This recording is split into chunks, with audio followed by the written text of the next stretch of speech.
You're listening to the Future Tech Health Podcast with Richard Jacobs. Until I reached age 40, I never realized the obvious, that we all have medical issues, or we at least have a family member or close relation that has, or will have them in the future. Medicine and biological systems are the final frontier. Until we've conquered death, figured out how life began, cured cancer, and understood our purpose in the universe, there's a heck of a lot to talk about when it comes to our health. Future Tech Health means I'll be covering futuristic topics that are actually already in clinical trials, or even starting to appear on shelves or by prescription, or available for your own use. We dive deep into stem cells, CRISPR-Cas9, the science of sleep, epigenetics, medical testing, cancer, ketogenic diets, stem cells, aging, regenerative medicine, and more. My goal for you, the listener, is to learn from these podcasts. You may very well learn something that may change the course of your life for the better, steer you towards a new career, or give you insight into addressing a serious medical problem. Remember, however, this podcast and its content is informational in nature only. No medical, tax, legal, financial, or psychological advice is being given. If you enjoy the podcast, please listen, subscribe, like, and share it with friends. Thank you. Jacobs with the Future Tech and Finding Your Genius podcast. I have Jonathan Parker. He's the head of the Sleep Performance Institute. The website is sleepperformanceinstitute.com, and we're going to talk about what they do there and what the goal is. So, Jonathan, thank you for coming. Thank you. It's nice to be here. Dan, from our talk before the recording, that you have a clinic where you help patients with snoring and sleep apnea, but the Sleep Performance Institute is different. Can you tell listeners about it a little bit? Sure. I'm actually trained as a dentist, been practicing for 36 years, but focused most of my training and time with helping patients to treating snoring and sleep apnea. And so I work with a lot of physicians, sleep physicians in my work, and I collaborate care with patients. And one of those sleep physicians is a neurologist named Mike Howell, who I think has done a podcast with you in the past. And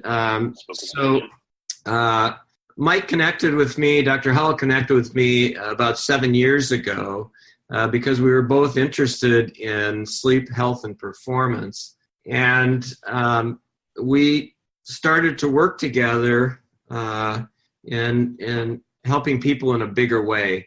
Both of us were seeing patients and helping people one at a time. And I'll tell you, there's been nothing in my career that's been more rewarding to see or be in the presence of people whose lives have changed as a result of improving their sleep. But he and I were both really wanted to focus on improving sleep in larger groups of people because so many people are sleeping poorly. I mean, the reality is that most people don't sleep well, but they're not sure what to do about it. And he and I had so much experience, combined about 40 years of experience in helping people sleep better with all sorts of different sleep issues, that we really sort of understand sleep at a deep level. And we wanted to bring that to larger numbers of people. And the truth is that most people who have sleep problems don't really need to see a doctor about it. They just need to understand the problem, understand the challenges they're having, and understand sleep, and then be given some ways to resolve it without using medications or medical devices or surgery. And so we started to put together programming that would help people in a simple way to start to resolve their sleep problems. And so that's really what he and I have been working on over the last 7 years, and it's been quite an amazing experience to see that happen. The clinic for snoring and apnea is not the whole story, so you had to do the Sleep Performance Institute. So how do the problems get siloed? Who sees you in the snoring and apnea part, and who goes to the Sleep Performance Institute, and why? Well, they're very different. So in my practice, where I treat people with snoring and sleep apnea, most of those people have already seen somebody like Dr. Howell, like a sleep physician or their primary physician, with a complaint of snoring and the symptoms of of apnea. And many of them have gone through some sort of assessment or sleep testing to confirm that they have sleep apnea. And the treatment of choice for people with sleep apnea is CPAP, continuous positive airway pressure. It's basically a mask and a blower, and it blows air through the hose and mask through your nose to open up the airway to help you sleep better at night, because people with sleep apnea stop breathing. Snoring is sort of self-explanatory. It doesn't only affect the person sleeping. As a matter of fact, most of the time it doesn't affect the person sleeping. It affects their sleep partner. I know. I've woken up and my kids have said, "Dad, you were snoring." I had no clue. That's right. That's right. So, and CPAP is highly effective in treating people with sleep apnea, but only 50% of people who use the CPAP can tolerate it. So many people need an alternative option. So they're sent to my office because we use oral appliances, dental devices that fit over the upper and lower teeth, and they hold the jaw slightly forward. And that opens the airway to help people breathe, and it resolves snoring. So it's most effective in people with mild to moderate sleep apnea. It's highly effective in people who don't have sleep apnea but snore loudly. And so it really, in 85% of the people who, it really improves their snoring. For people with mild to moderate apnea, probably 60 to 70% success in managing that as well. But it's only effective in about 50% of people with severe apnea, and those are the people that usually should be using CPAP to manage their problem. So that do you have many people that are willing to do both CPAP and the oral appliance, or can you even do that with the mask? Yes, that is one option, that if people are not getting the results with their CPAP that they want, or that the sleep physician that they're working with wants, then we do combinations of therapy periodically. And if they wear the appliance, it will help to stabilize the airway so that blowing air in is much easier and makes it easier for the patient to tolerate. So the answer is yes, we do both, but it's usually in people with more severe apnea where the CPAP alone isn't enough or isn't tolerable enough.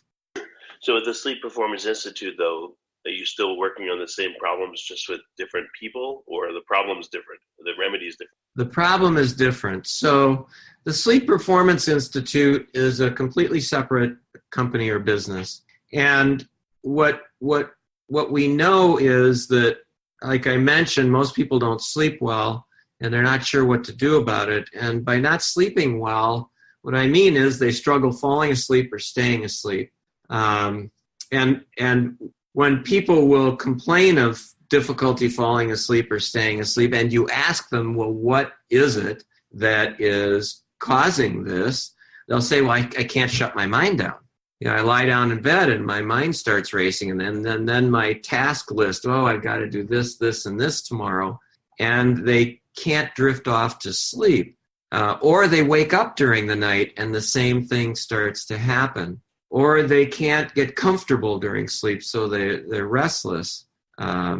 So there are huge numbers of people with this issue, and they just figure that, hey, that's me, but they don't know what to do about it.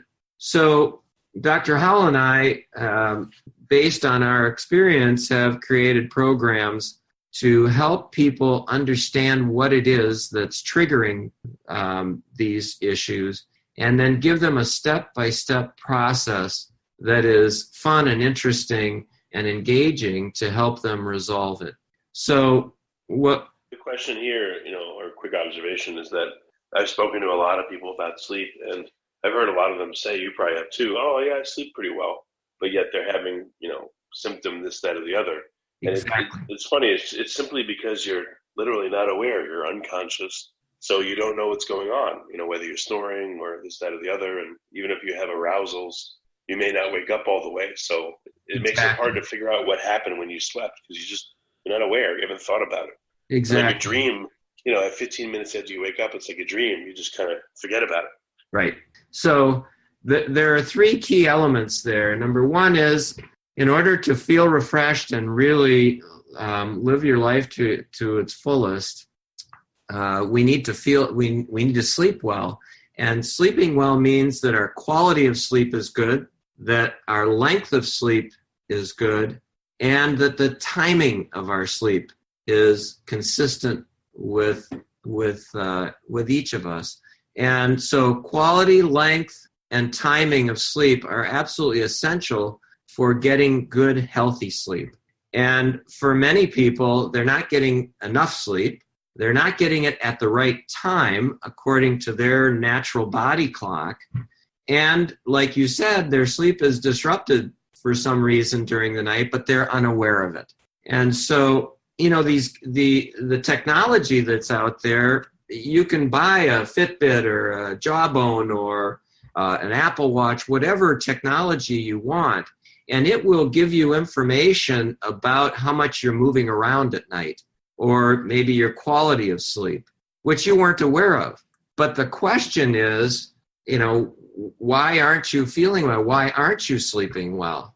And so we need to help people understand sleep and then help them try and identify what it is that is impacting their quality of sleep, or educate them well enough to be able to understand what their body clock says or when they should be sleeping.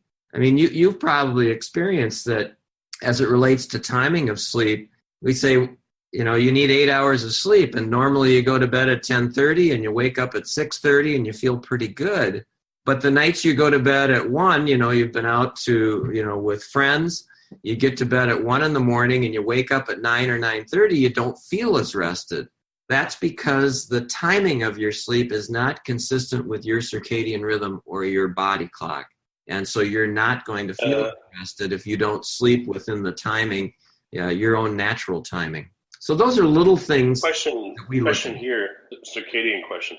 Yes. So regardless of your chronotype, is there a time you should never go to sleep and wake up, no matter what?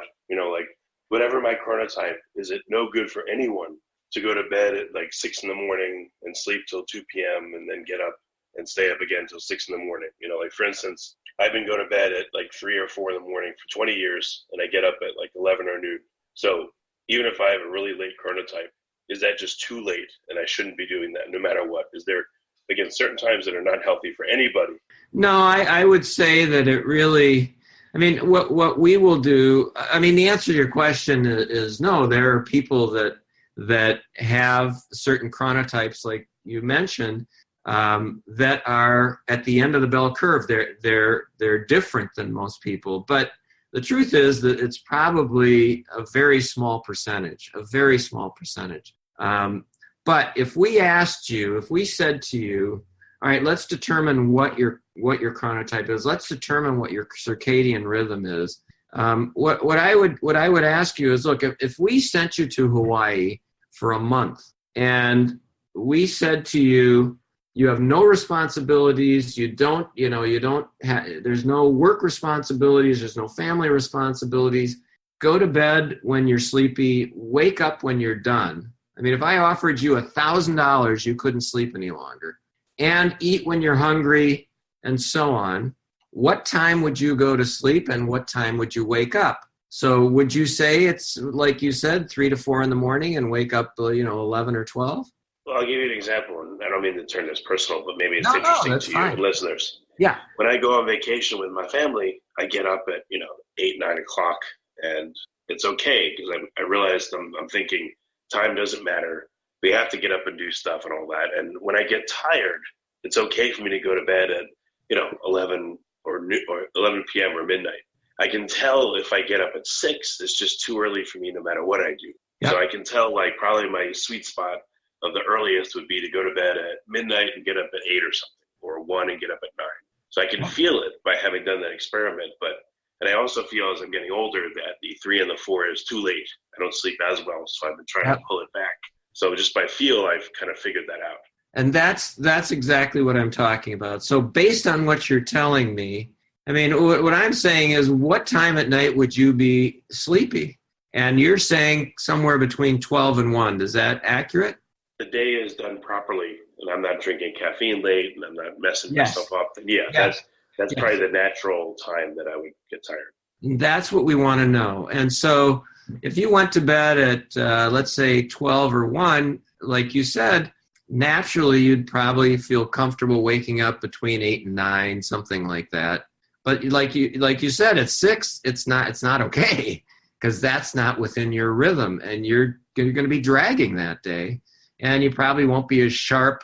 Your mind won't be quite as sharp, and so on. So, I mean, these are some of the exercises that we use. What we've created basically is we've created an assessment tool, and we've created an app around this programming that I think is going to change the game for people. And the reason is it will help us. We go through an assessment, a survey that's going to be fun. It's got video. It's got interesting information. And it takes you 10 minutes to go through the assessment and answer some questions about you. And then once you've done that, we've created an algorithm which will tell us what your sleep issues are. Based on that information, it will take you then to a pathway that will go through steps of resolving that sleep issue and getting you sleeping, your quality of sleep, your length of sleep, and your timing of sleep back on track for you. I mean, if there are 15 different people in the room, there's probably 15 different circadian rhythms. We're really trying to customize it to each person, and this survey tool allows us to do that. And it's fun and engaging, and the way that we've decided to move this out into the world is by going into corporations. And because when people sleep well, their health is better, their mood is better, and their performance is dramatically better. And we know in corporations, if a corporation has 1,000 employees, it's going to save $1.4 million in revenue for that corporation based on all the research data that's out there and the economics of healthy sleep versus poor sleep. And so that's why a lot of companies are interested in engaging in this, and because they look at the bottom line. We're more interested in looking at it. I mean, that's one small piece, but we're more interested in looking at it this way, because if we can help people sleep better, it'll improve their relationships, which we need right now. There's too much angst in the world, and if people sleep better, they deal with each other in a more loving way. In addition, they'll have more energy for their family at the end of the day. They'll be better workers. We just feel like it can make a big difference in the world, and there's nothing out there like that right now. And there are some amazing brilliant sleep medicine people who are, teaching and working with patients, but I just haven't seen anything yet that I think can be brought to groups of people that can make a difference like this. So it's kind of what we've created in order to try and help sleep in general in a big way.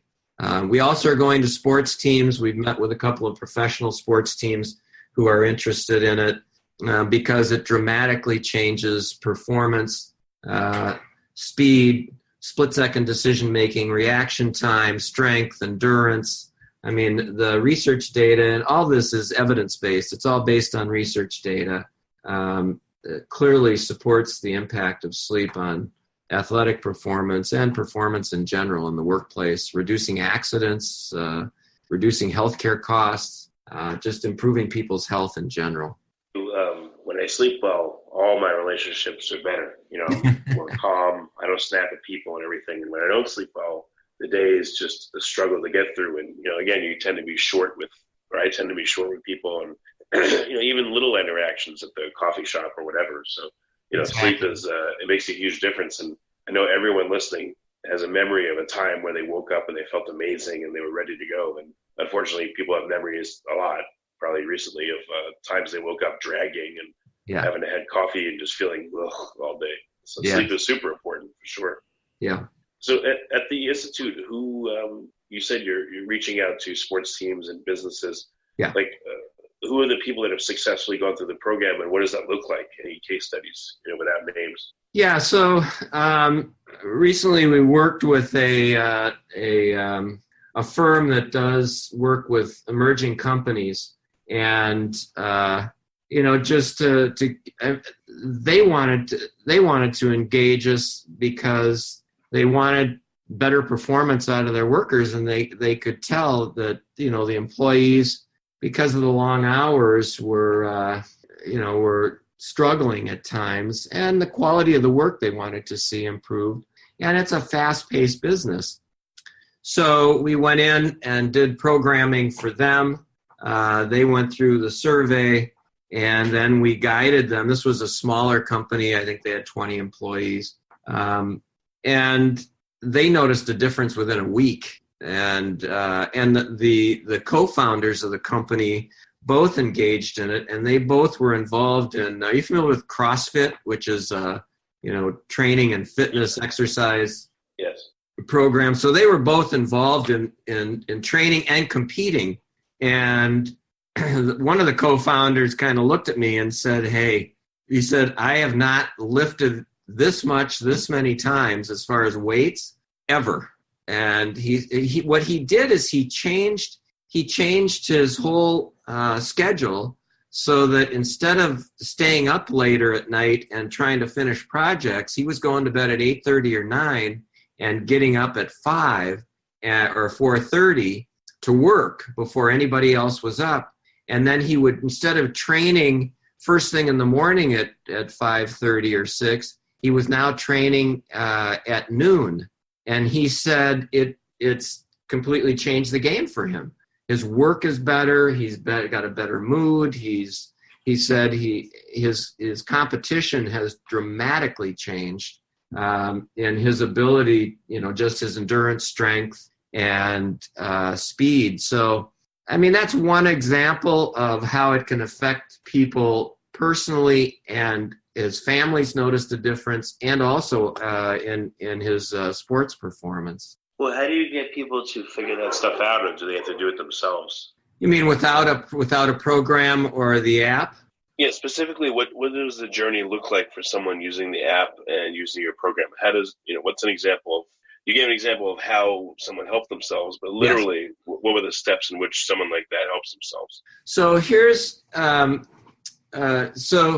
as I mentioned, if we go into, let's say, the marketing department at a Fortune 500 company, and we engage the employees there, they would do the assessment, we would get the information, they would then go on to the app again to do the management part of it to help improve their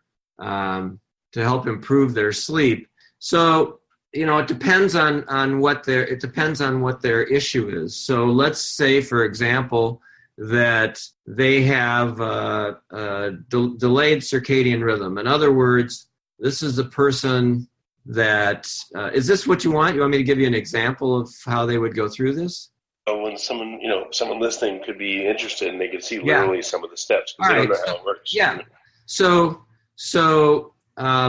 what they would do is they would then be given access to the app. And let's say if they have delayed circadian rhythm. So this is somebody who, let's say, wants to go to bed with their spouse at 10 o'clock, and their spouse falls asleep right away, but they can't, their mind starts going.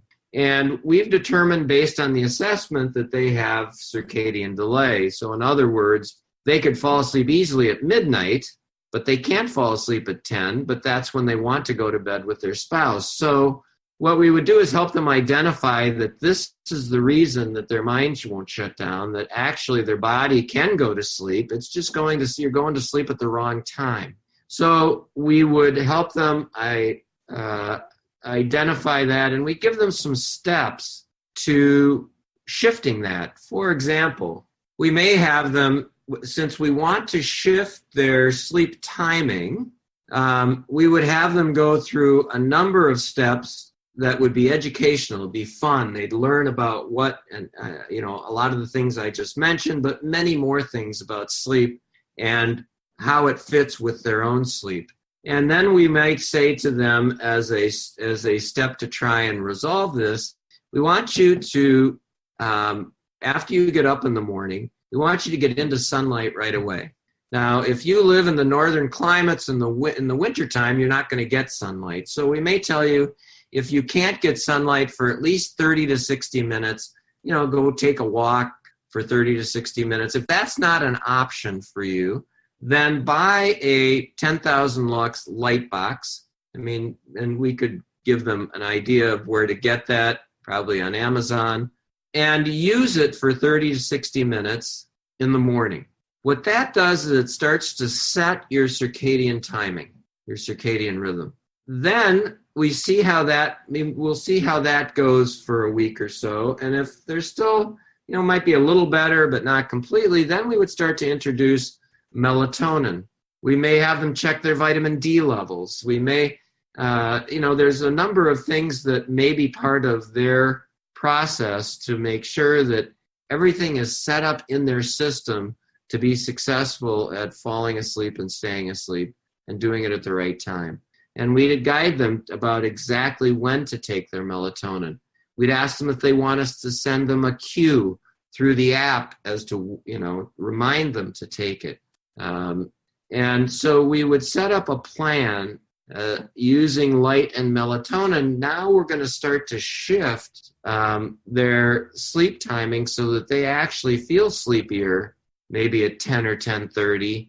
And this will happen over a period of a few weeks so that now they can successfully go to sleep with their husband. Now, I condensed that there, in one simple example, but the steps that would be guided by the app, there'd probably be about 3 or 4 additional steps in the process. But this is what we found to be successful in the right situation. And so we're able to identify the right situations and guide people to the right resolution or the right options for resolving it. Well, very good. What's the best way for people to find out about the Sleep Performance Institute and get in touch if they want help? Go online to www.sleepperformanceinstitute.com, and there's information on our website about the work that we do with corporations and sports teams. And, sleep's a big deal. So we're excited to start to make a difference, or make a bigger difference in the world. Yeah, and what impact on human health do you want to have through the Sleep Performance Institute and your clinic? I know it's kind of a broad question, but what's your goal that you have in your mind?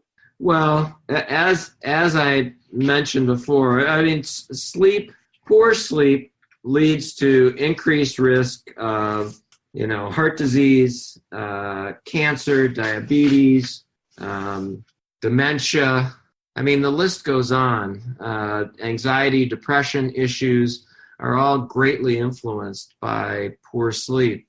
And so that's one area where we want to make a difference. People's mood, like you mentioned earlier, you can really tell the difference when you sleep well. And mood dramatically affects relationships. So I think in the end, we just want people to be healthier and to be able to do their lives better. And when they sleep better, it makes a huge impact on people's lives and how vibrant they are. Thank you for coming on the podcast, and I appreciate it. Thank you. Thank you for having me, and sleep well.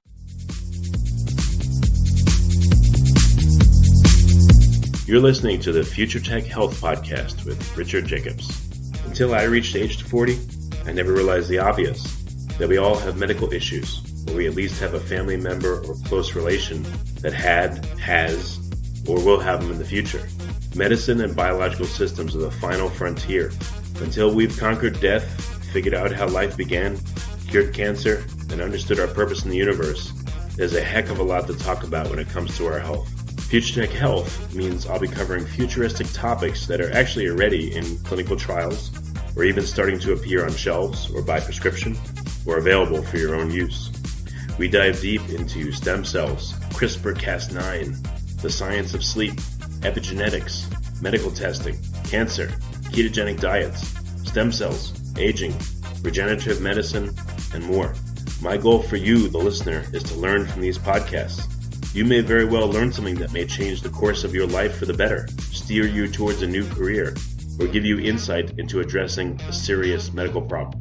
Remember, however, this podcast and its content is informational in nature only. No medical, tax, legal, financial, or psychological advice is being given.